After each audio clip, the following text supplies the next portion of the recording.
अस्सलाम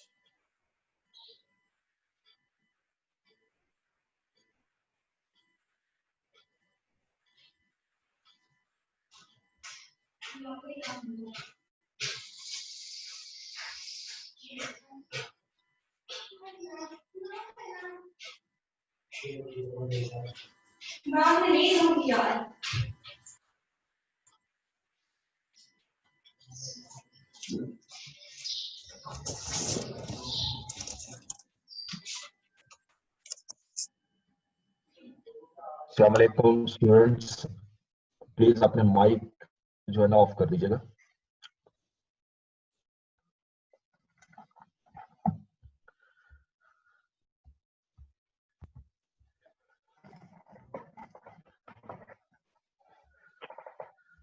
अच्छा जी, अब हम यहां से स्टार्ट लेते हैं जहां से हमने क्लोज किया था last lecture. Present value. Present value basically कुछ आइटम्स ऐसी होती हैं प्रोविजन की जो कि एक साल से ज्यादा अरसे में हमें सेट करनी होती है। ठीक है, जब हम एक साल से ज्यादा सेटल करते हैं तो उसमें टाइम वैल्यू ऑफ मनी का फैक्टर जो है वो मटीरियल हो जाता है, तो उससे हमें प्रेजेंट वैल्यू में रिकॉर्ड करना होता है। जैसे मैंने लास्ट टाइम लेक्चर में आपको ये बताया था कि जितने भी आपके नॉन करंट एसेट्स हैं जिनकी डिसमेंटलिंग कॉस्ट होती है वो फ्यूचर कॉस्ट है और आफ्टर मोर देन 1 ईयर हमें पे करनी होती है, तो लिहाजा उसको प्रेजेंट वैल्यू में कन्वर्ट करना जरूरी होता है। ठीक है, तो इसके लिए जरा एक एग्जांपल मैंने एक स्लाइड और ऐड की है, इस एग्जांपल की तरफ आते हैं नेक्स्ट स्लाइड में। Deferred consideration. A company has constructed an oil rig which became operational on 1st January 2017. The company has constructed to remove the oil rig and all the associated infrastructure and to restore the site to repair any environmental damage to the site on completion of drilling activity. This is estimated to be at a cost of 8 million in 10 years time. ठीक है, please अपने videos और mics of कर दीजिएगा।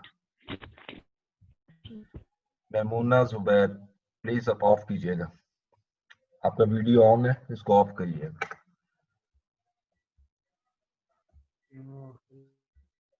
मेमूना जुबैर, अगर आप सुन सकते हैं तो आप अपना माइक और वीडियो ऑफ करें प्लीज।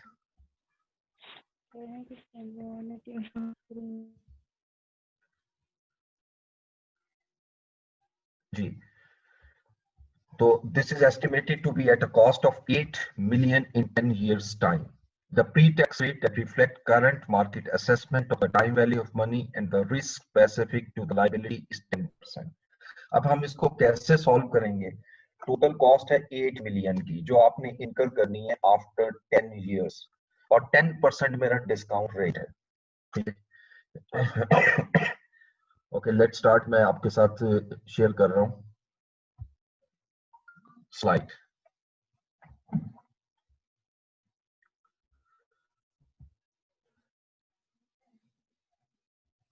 जी,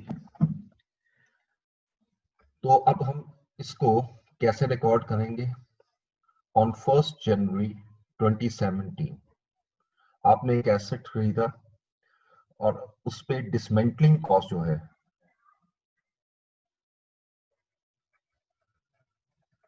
डिसमेंटलिंग कॉस्ट जो है वो आपकी 8 मिलियन है, रुपीज 8 मिलियन।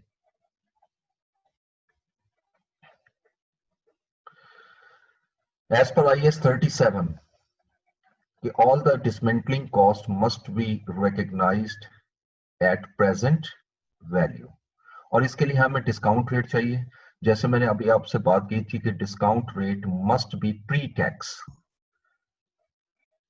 जो रिफ्लेक्ट कर रहा हो मार्केट असेसमेंट को, प्री टैक्स रेट, और जो क्वेश्चन में गिवन है 10%। So let's convert it into present value. Present value is equal to, अगर हम मिलियन में कैलकुलेट कर लें, 8 मिलियन इंटू 1.10, 10%, यानी 1 प्लस आर, या पढ़ चुके हैं क्यूएमएस में, रेज टू पावर -10। अगर आप लोगों के पास कैलकुलेटर है, किसी स्टूडेंट के पास, तो प्लीज कैलकुलेट कीजिएगा कितना आता है और कैलकुलेट करके मुझे बताइएगा। Any student?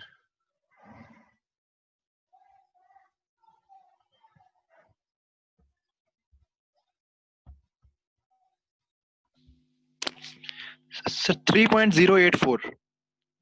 3.084, ठीक है जी। अब इसकी एंट्री कैसे करेंगे? 3.08 कर लेते हैं। अब इसकी एंट्री क्या होगी? Journal entry. हम डेबिट करेंगे प्रॉपर्टी प्लांट एंड इक्विपमेंट को, ये डेबिट होगी हमारी 3.08 को, यानी प्रॉपर्टी प्लांट एंड इक्विपमेंट की कॉस्ट में ऐड हो जाएगा। लेकिन दूसरी तरफ हम क्रेडिट करेंगे डीकमीशनिंग प्रोविजन, डीकमीशनिंग प्रोविजन, और ये हमारी क्रेडिट होगी 3.08 से। अच्छा, जिस वक्त मैं इस साल की स्टेटमेंट ऑफ फाइनेंशियल पोजीशन बनाऊंगा, स्टेटमेंट ऑफ फाइनेंशियल पोजीशन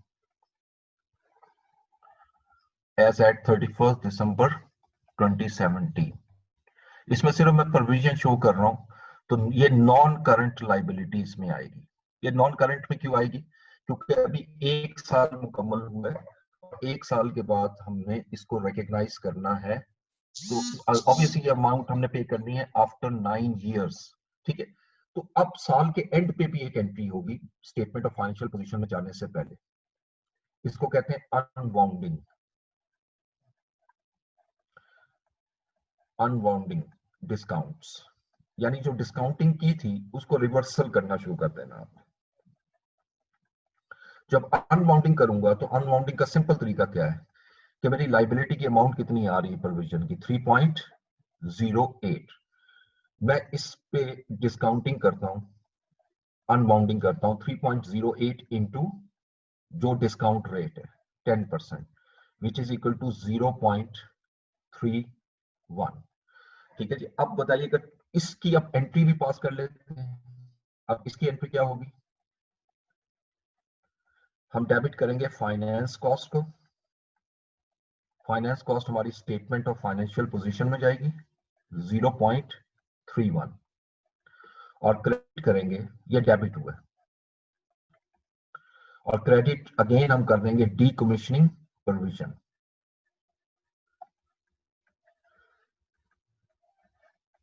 और डीकमीशनिंग प्रोविजन पर हमारी क्रेडिट होगी 0.31 से। तो अब मेरी लाइबिलिटी की अमाउंट कितनी होगी? 3.08 थी 1 जनवरी को, प्लस 0.31 मेरी मजीद ऐड हो गई, यानी इट मींस लाइबिलिटी की अमाउंट आ गई 3.39। जिस वक्त मैं स्टेटमेंट ऑफ फाइनेंशियल पोजीशन बनाऊंगा, नॉन करंट लाइबिलिटी में मैं लिखूंगा डीकमीशनिंग प्रोविजन,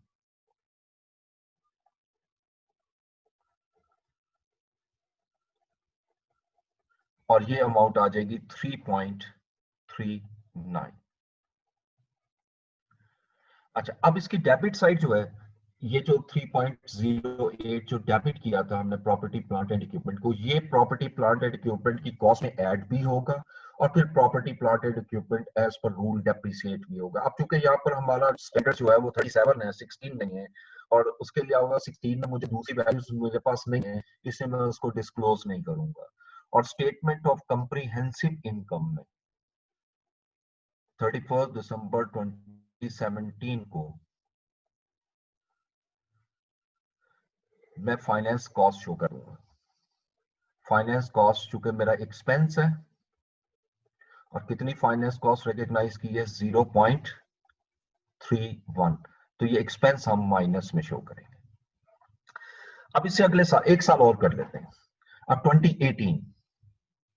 2018 में भी हम फाइनेंस कॉस्ट रिकॉग्नाइज करेंगे। अब जब 31 दिसंबर 2018 आएगा, हम अगेन अनबाउंडिंग करेंगे। अब जब मैं अनबाउंडिंग करूंगा तो रूल वही है, लेकिन सिर्फ फर्क ये आएगा, अब लाइबिलिटी की वैल्यू 3.08 नहीं रहेगी, अब मैं वैल्यू लूंगा 3.39 की, और 3.39 का 10%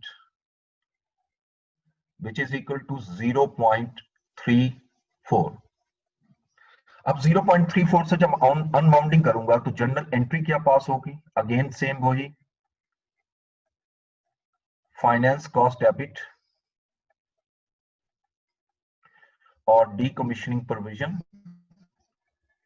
क्रेडिट। डीकमीशनिंग प्रोविजन क्रेडिट हो जाएगी 0.34।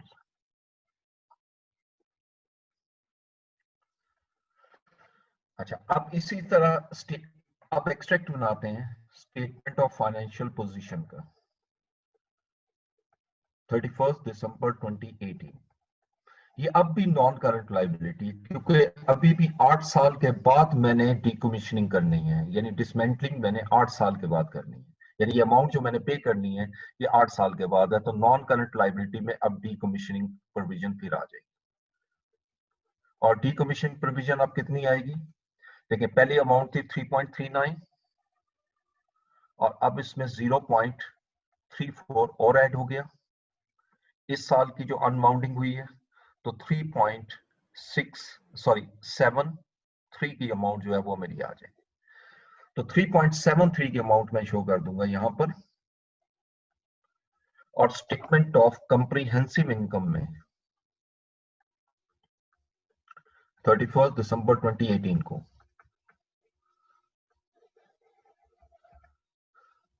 नॉन करंट फाइनेंस कॉस्ट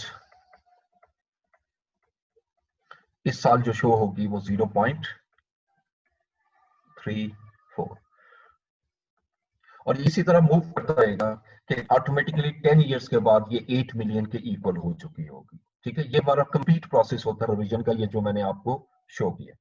ठीक है, प्रेजेंट वैल्यू में रिकॉर्ड करने का। अब मैं दोबारा शेयर करता हूं वही स्लाइड। ये वही एग्जांपल है जो अभी हमने सॉल्व की है, जिसमें 8 मिलियन की आप देख सकते हैं कि हमारी ये कॉस्ट है 8 मिलियन की, और 10% उस पर हमारा लाइबिलिटी आ गई। ठीक है, डिस्काउंट रेट। वेल, अब इसे अगले चलते हैं, reimbursement. This is a very important paragraph 53 और 54। रीइंबर्समेंट से पहले थोड़ा सा मैं एक्सप्लेन कर दूं कि सम टाइम कंपनी हमें क्लेम करती है damages due to negligence, due to अब कह लें कि violation of contract, providing of undesirable material, बहुत सी रीजन हो सकते हैं जिसकी वजह से वो क्लेम कर सकती है। हमने फर्दर काउंटर क्लेम करना होता है सम टाइम। मिसाल के तौर पे हमने मटेरियल सप्लाई करना है किसी कंपनी को, मटेरियल क्वालिटी में बेहतर नहीं था और उसने हमें सू कर दिया।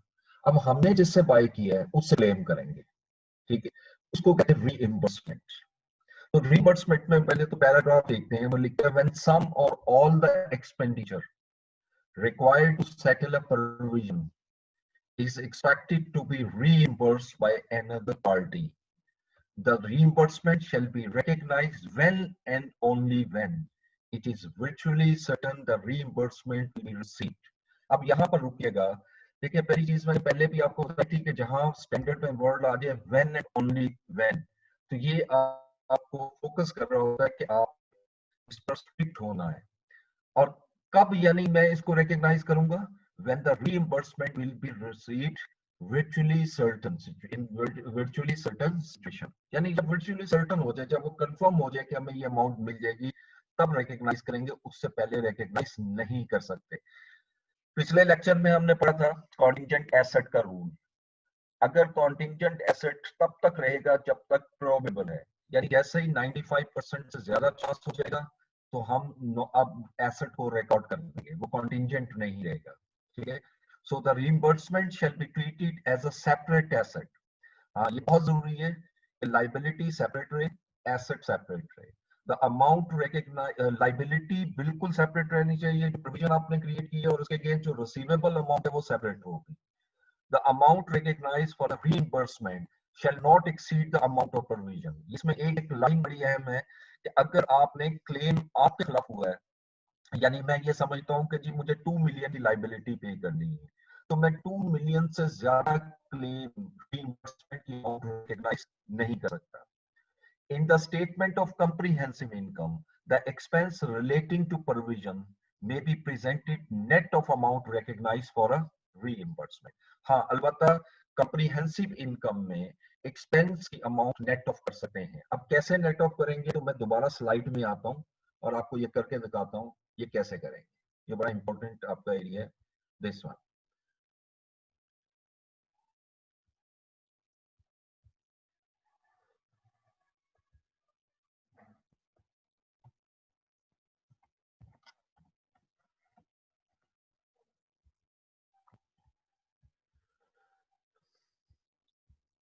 जी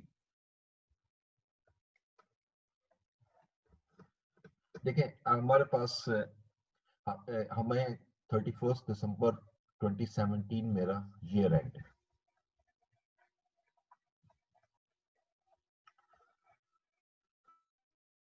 On 24th December 2017, a claim जो है वो लॉन्च किया जाता है against our company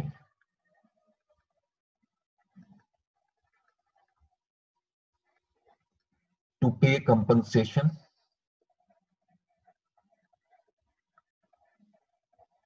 of rupees 8 million.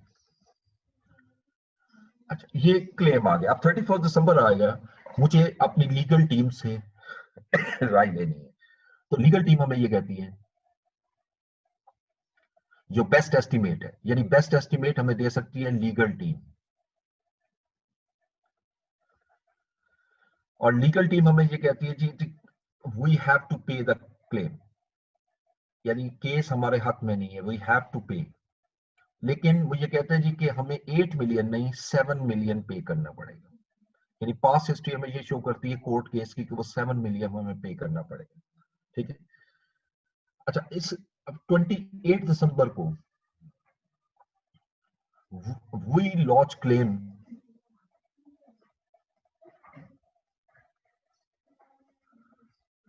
Of rupees 10 million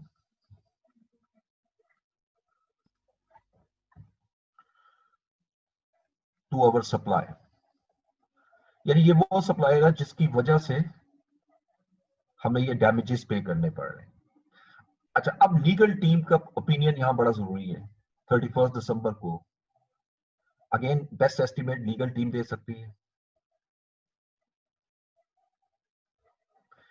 ये मैं जो एग्जांपल बना रहा हूं आपके सामने, इसको दो सिचुएशन में मैं आपको एक्सप्लेन करूंगा, और वो ये कहते हैं कि देयर इज 60% चांस कि क्लेम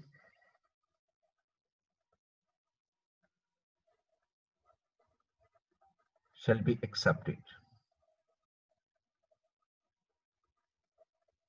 अच्छा, अब यहां सिचुएशन देखें, इस पैराग्राफ जो अभी हमने पढ़ा है, ये जो पहला पोर्शन है it is related to liability, यानी ये हमने पे करना है, और दूसरा हिस्सा हमारा रिलेट करता है एसेट से। लेकिन क्या एसेट और लाइबिलिटी रिकॉग्नाइज होंगे?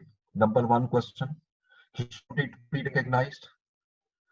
Number two, how much amount, कितनी अमाउंट से, यानी कितनी अमाउंट से मैं इसको रिकॉग्नाइज करूंगा एसेट्स को और लाइबिलिटी को। तो रूल के अंदर आते हैं लाइबिलिटी में। लाइबिलिटी में तब तक प्रोविजन नहीं बनती जब तक प्रोबेबल नहीं होता, और हमारा एस्टिमेट हमें लीगल टीम ने वर्ड यूज किया है वी हैव टू पे। इसका मतलब है कि चांसेस ऑफ पेमेंट जो है वो ज्यादा है, so provision should be recognised. पहला रूल, शुड बी रिकॉग्नाइज्ड। अच्छा, अब क्यों रिकॉग्नाइज हो रहा है? अब यहाँ थोड़ा दो तीन चीजें बड़ी अहम है।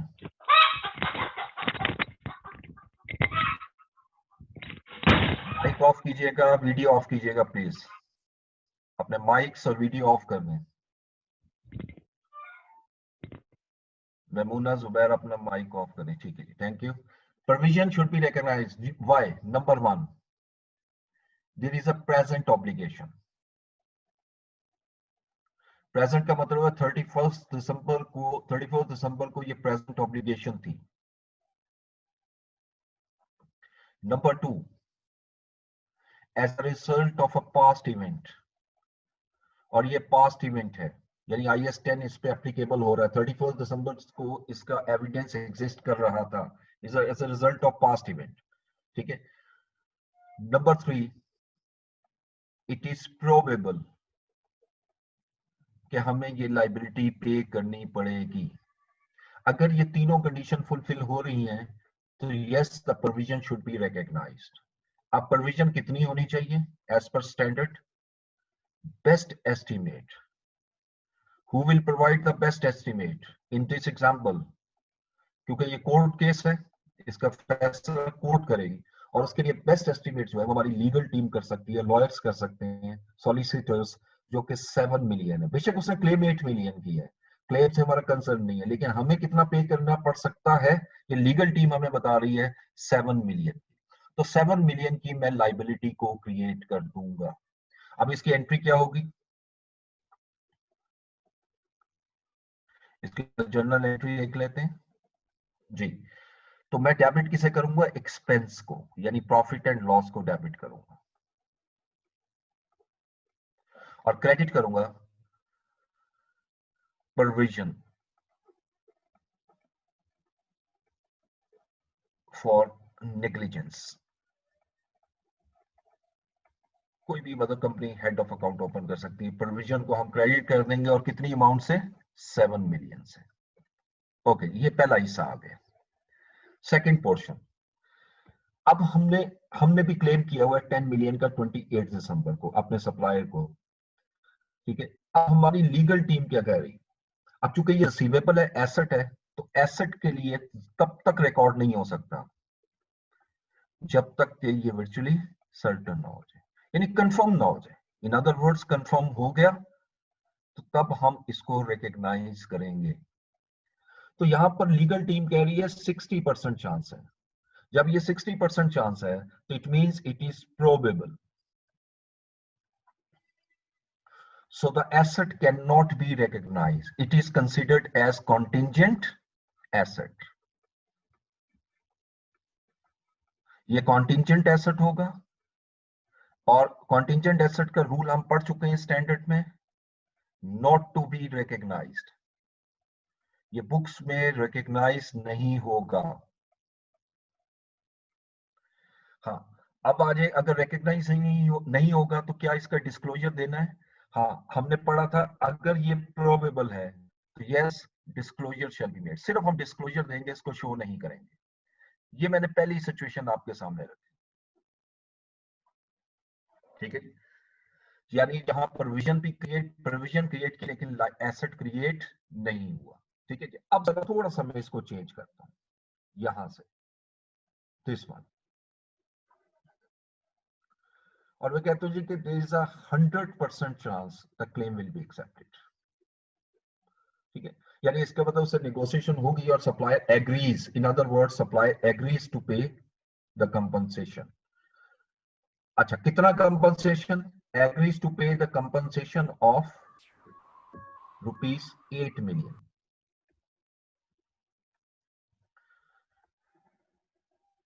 ये 8 मिलियन का कंपनसेशन पे करेगा। ओके, अब इस एग्जांपल को जरा रिवाइज करते हैं, इस हिस्से को। ऑब्वियसली लाइबिलिटीज वो क्रिएट हो चुकी है, वो तो सेम रहेगी, उसमें कोई चेंज नहीं आएगी। अब यहां पर एसेट के लिए मैं ये हिस्सा यहां लाऊंगा,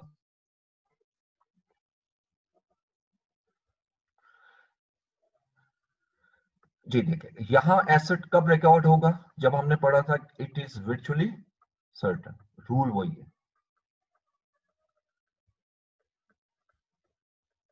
और अब चूंकि 100% चांस है कि वो कंपनसेशन हमें रिसीव हो जाएगा, तो लिहाजा अब हम एसेट को रिकॉर्ड कर लेंगे, यानी मैं रिकॉर्ड कर लूंगा रिसीवेबल डेबिट और एक्सपेंस क्रेडिट। अच्छा, अब यहां बड़ी अहम चीज है, जो स्टैंडर्ड की हमने वर्डिंग पढ़ी थी। इसके बाद मैं दोबारा स्लाइड में आऊंगा और एक दफा फिर इसको पढ़ेंगे ताकि आप इसको ज्यादा बेहतर अंडरस्टैंड कर लें। उसने दो चीजें कहा, स्टेटमेंट ऑफ फाइनेंशियल पोजीशन में कहा है the liability and asset must be shown separately. Number one है, ये लाइबिलिटी है और ये एसेट है, ये दोनों सेपरेटली रिकॉग्नाइज होंगे। एक तो रूल ये है, यानी इसको आप कैंसिल नहीं कर सकते इसके केस।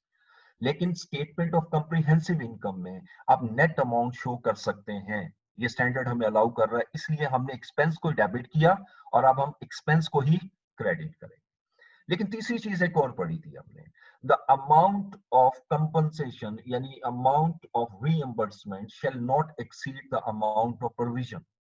अब प्रोविजन देखिए हमारी कितनी है, 7 मिलियन की, और हमने एक्सपेंस पे कितना रिकॉर्ड किया है, 7 मिलियन का, और मेरा क्लेम कितना एक्सेप्ट हो रहा है जो वर्चुअली सर्टेन है, 8 मिलियन। तो मैं रिसीवेबल को 8 मिलियन से डेबिट करूंगा, लेकिन एक्सपेंस 8 मिलियन से नहीं कर सकता, एक्सपेंस को मैं 7 मिलियन से करूंगा और बाकी रकम मैं अदर इनकम में चार्ज करूंगा।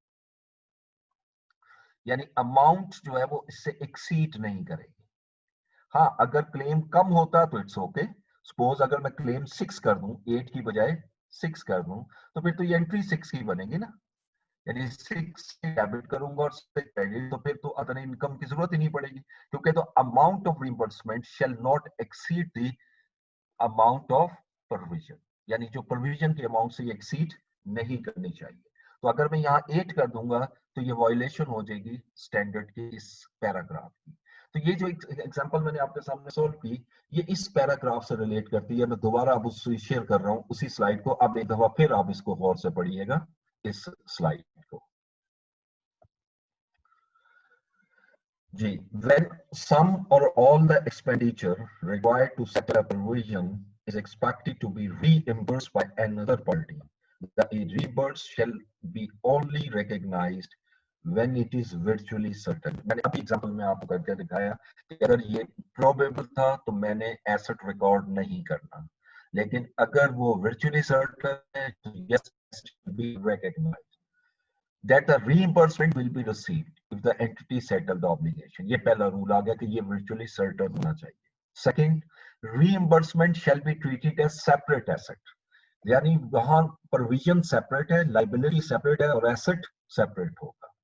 The amount recognized for the reimbursement shall not exceed the amount of provision। वो भी मैंने अभी आपको करके दिखाया कि जो आपकी प्रोविजन है वो 7 मिलियन की है, तो मैं 7 मिलियन से ज्यादा रीइंबर्समेंट रिकॉग्नाइज नहीं कर सकता।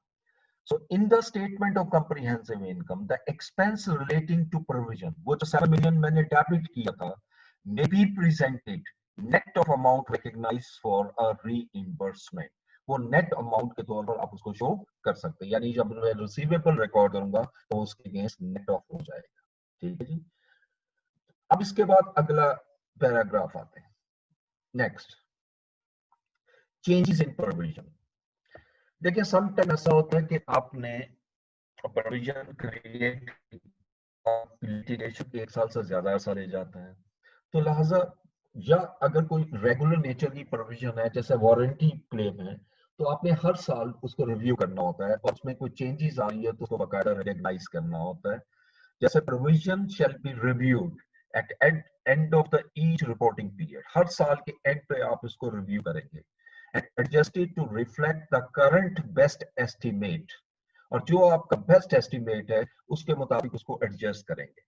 If there is no longer probable that outflow of resources embodying economic benefits will be required to settle the obligation, provision shall be reversed। यानी it means कि अब अगर ये probable नहीं है तो हम जितनी provision create की हुई है उसको reverse कर देंगे।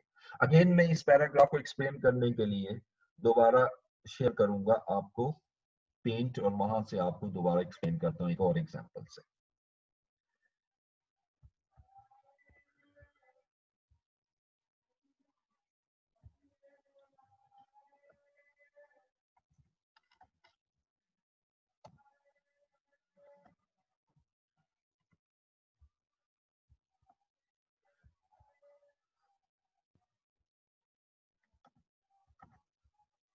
जी, तो हमने अभी जो पढ़ा कि ये प्रोविजन जो है वो आपने रिव्यू करनी है हर साल के एंड पे। तो ये मैं 2 एग्जांपल्स दे रहा हूं। पहले एग्जांपल देखें,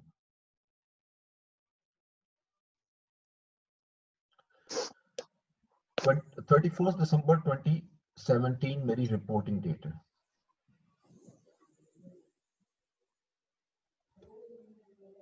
24 दिसंबर 2017 को क्लेम लॉन्च होता है,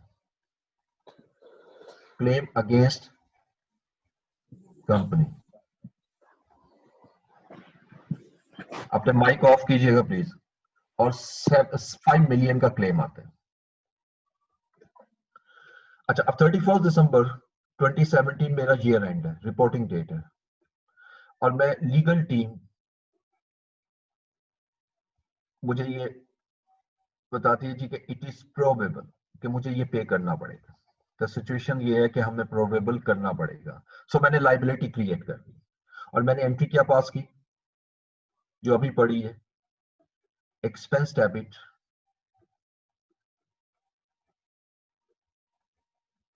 और प्रोविजन क्रेडिट। और ये 5 मिलियन से हमने इसकी प्रोविजन क्रिएट कर दी। ओके, अब ये साल खत्म हो गया, अगला साल खत्म हुआ। अब नेक्स्ट ईयर में आते हैं 31 दिसंबर 2018, और स्टिल केस जो है वो अभी उसका डिसीजन नहीं आया। अब मैं दोबारा लीगल टीम में जाता हूं और उनसे मशवरा लेता हूं कि अब क्या सिचुएशन है 1 साल के बाद, और वो कहता है नाउ इट इज पॉसिबल, यानी अब सिचुएशन चेंज होगी, अब पॉसिबल होगी। अब स्टैंडर्ड हमें ये कहते हैं इस पैराग्राफ में कि अगर यानी it is if it is not probable कि जी फ्यूचर इकोनॉमिक बेनिफिट आउटफ्लो होंगे, यानी हमें ये पे करना पड़ेगा, उस सूरत में जितनी भी प्रोविजन है मैं रिवर्स कर दूंगा। अब इट मींस कि प्रोविजन ऑलरेडी क्रिएट हो चुकी है, मैं रिवर्स करूंगा प्रोविजन को, रिवर्स द प्रोविजन। और जब मैं प्रोविजन को रिवर्स करूंगा, क्योंकि ये अब कॉन्टिंजेंट लाइबिलिटी हो चुकी है, याद रखिएगा, this is change in provision, यानी अब ये प्रोविजन नहीं रही। इस साल में ये प्रोबेबल था तो प्रोविजन थी, लेकिन इस साल में ये पॉसिबल है तो पॉसिबल की वजह से अब ये प्रोविजन नहीं रही, ये कॉन्टिंजेंट लाइबिलिटी हो चुकी।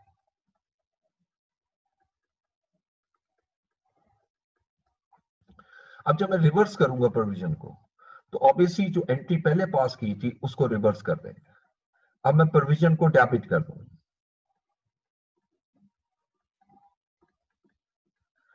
कितनी अमाउंट से, 5 मिलियन से, और इसके अगेंस्ट में एक्सपेंस को क्रेडिट कर दूंगा, यानी वो एक्सपेंस में से माइनस हो जाएगा। तो ऑटोमेटिकली प्रोविजन जीरो हो जाएगी, और कॉन्टिंजेंट लायबिलिटी को मैं इस साल डिस्क्लोज कर दूंगा, डिस्क्लोजर। अगर ये अमाउंट मटेरियल है तो yes, the disclosure must be made. Second example देखते हैं जहां पर रिवर्स नहीं हो रही लेकिन चेंज हो रही है।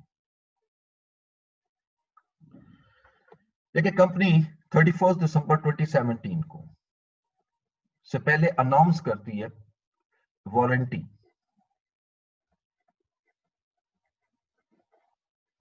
और वारंटी जो है वो 10 मंथ्स वारंटी वो अनाउंस कर रही है अपनी प्रोडक्ट्स, ठीक है। और ये 10 month warranty already in operation है, ऑलरेडी, ये अनाउंस नहीं कर रही, already in operation.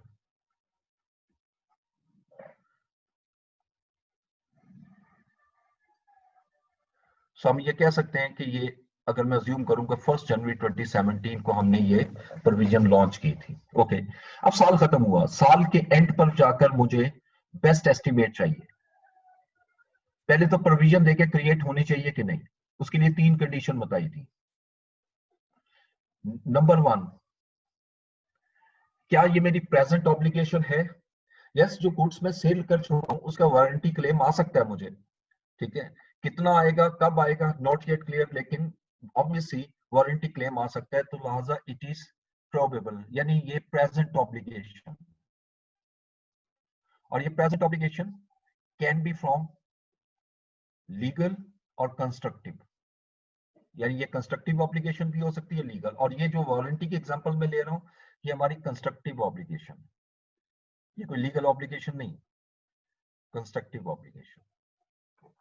Number 2, as a result of past event, yes भाई जो मैंने 2017 में सेल की है उसका भी वारंटी पीरियड जिन प्रोडक्ट्स का कंप्लीट नहीं हुआ उसका वारंटी क्लेम 2017 में तो नहीं आएगा अभी तक, अगर नहीं आया तो 18 में आएगा, तो as a result of past event.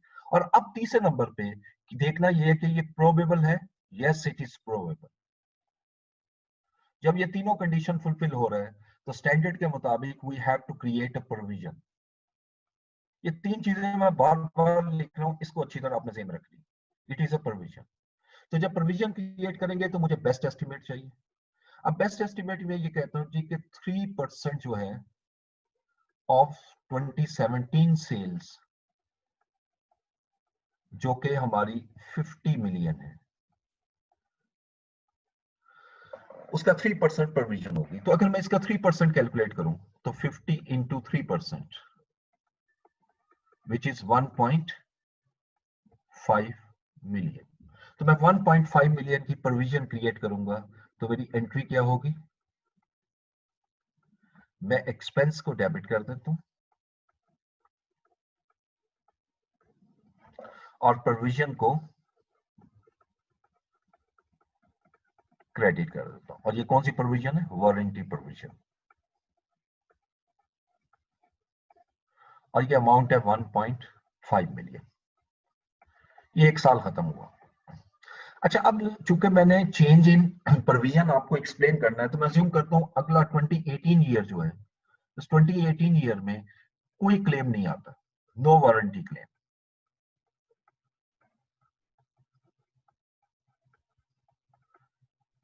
लेकिन अब एस्टिमेट हम ये लगाते हैं जी कि 1% ऑफ 2018 सेल्स। अब 2018 की सेल जो है वो 70 मिलियन है। अब मैं इस साल की जब प्रोविजन क्रिएट करता हूं तो 70 का अगर मैं 1% लूंगा तो ये आ जाएगा 0.7 मिलियन। ठीक है, तो क्या एंट्री पास होगी? ओके। अब देखें मेरा प्रोविजन का अगर मैं लेजर बनाऊं 2018 में 1 जनवरी 2018 को मेरा ओपनिंग बैलेंस क्या था,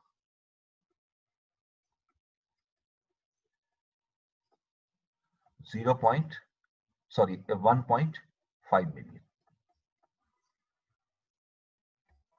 ये बैलेंस बीडी है और मेरा क्लोजिंग बैलेंस कितना होना चाहिए, 0.7 मिलियन 31 दिसंबर 2018 को। ये जो मैं कैलकुलेशन कर रहा हूं this is a closing balance and which is 0.7 million. तो is there any increase or decrease in provision? देखो ओपनिंग प्रोविजन 1.5 थी, closing 0.7, there is a decrease in provision. तो डिक्रीज इन प्रोविजन में भी एंट्री को रिवर्स कर दूंगा, मैं प्रोविजन को डेबिट करूंगा वारंटी की और एक्सपेंस को क्रेडिट कर दूंगा और ये अमाउंट होगी 0.8 मिलियन। क्योंकि लेजर में आप देख सकते हो कि जो डिफरेंस आ रहा है वो 0.8 मिलियन। जब इसको पोस्ट करूंगा तो ये एक्सपेंस मेरा प्रॉफिट एंड लॉस यानी एसओसीआई को चार्ज आ जाएगा 0.8 मिलियन। ठीक है, ऑन 31 दिसंबर 2018। इस तरह हम चेंज इन प्रोविजन करते हैं कि